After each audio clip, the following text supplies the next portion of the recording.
All right, thank you, Kent. I'd really like to start off by saying congratulations to Coach Sadler in the Nicholls State program. Just a terrific job. Completely outcoached me for 40 minutes. Had his team ready to go to compete at a high level. They played every possession as if it was going to determine the outcome of the game, as it should be. And they deserved to win. Really shouldn't have had to work that hard to get the win. Because for whatever reason, I didn't have our team ready to play in the first half. They just spaced us out, whipped us off the dribble.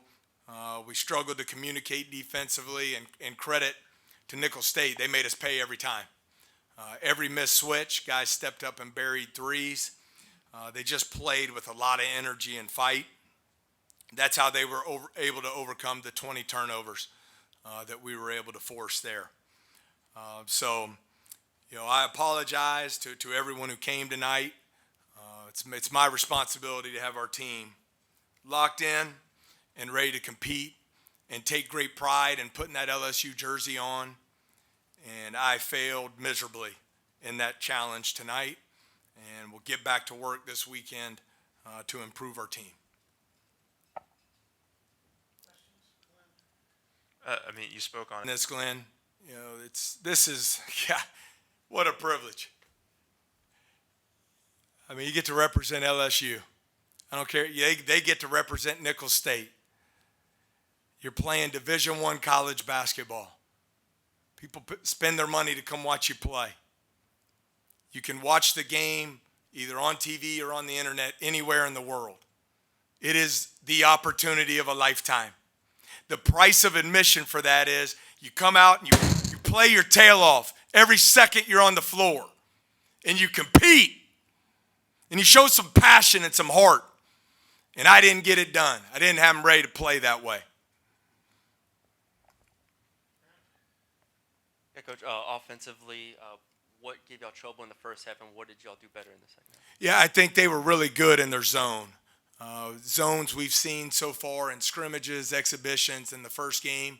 We've been really unselfish. We've moved the basketball. We've cut hard to find the open areas.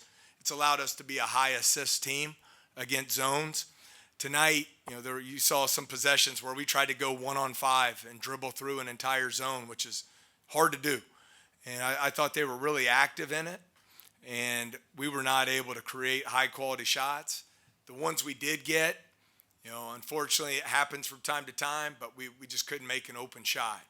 I think we started maybe 1 for 13 from 3, and we just weren't able to get much done there against the zone.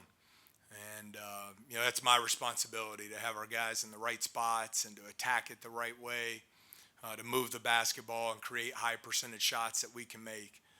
And I thought even, unfortunately, when we made our run and got the lead, there were some possessions where we got stops, and we didn't turn that into a high-quality shot. We turned it over, and that really hurt us there.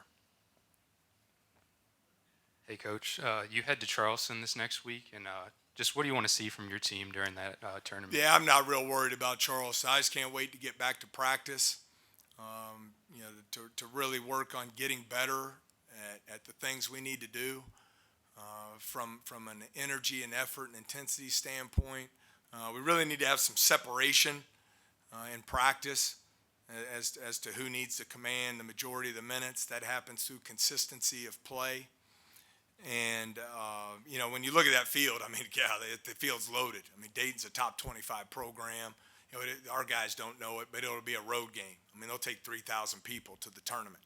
So, we got to focus on getting better these next 5 days and getting down to Charleston and finding a way to play the game at a higher level.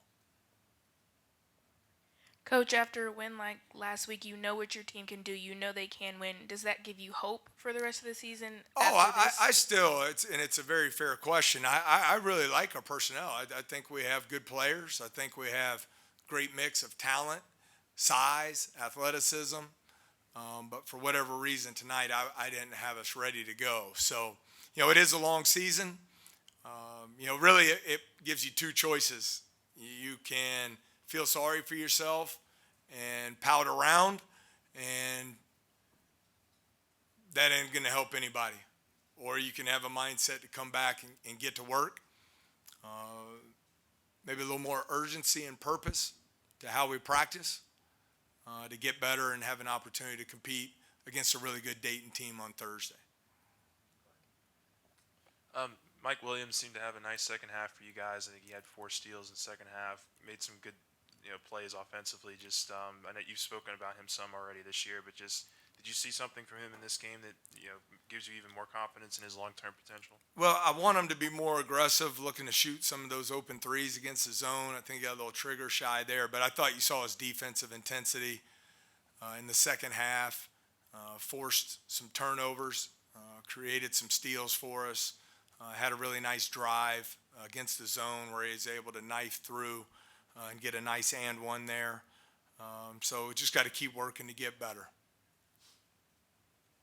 Yeah, Coach, it's an incredibly frustrating loss, but there are some positives to take. Trey Hannibal, I thought, had a really nice second half. Just speak to the energy he brings to you in the backcourt, especially on the defensive side of the ball as well. Yeah, well, Trey's a very physical, athletic player. I thought he had a couple drives. I wish we could have gotten a better look there late in the game. But he's a guy we depend on to rebound because he chases the ball and takes advantage of his athleticism. I think he can be a really good defender for us. I did think Jalen Reed did a lot of great things for us on both ends of the floor. It's just hard to find the positives when we didn't respond in the first half and take advantage of the opportunity tonight.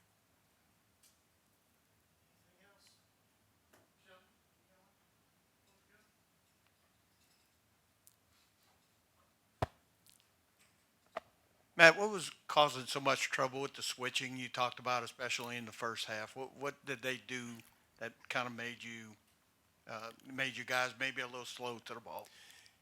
Yeah, we with those switches, I think communication becomes so key. You got to have a laser focus out there on the floor to see those switch opportunities and communicate them. And we were just late for whatever reason. And credit to Nicholls State, they made us pay every time.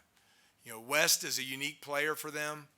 They kind of use him. Sometimes he plays at the 5, sometimes at the 4. They really use him as a point guard. And he initiates a lot of their offense. And I thought, while he didn't score it as efficiently as he did Monday, and he had some turnovers, I thought he made some really good plays. And really put us in some tough spots defensively, especially in the first half. Hey, Coach, how you doing? Anthony Renato with Culture Media.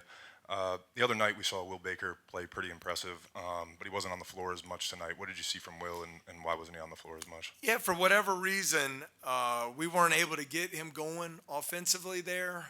I did a poor job with the design of our zone attack.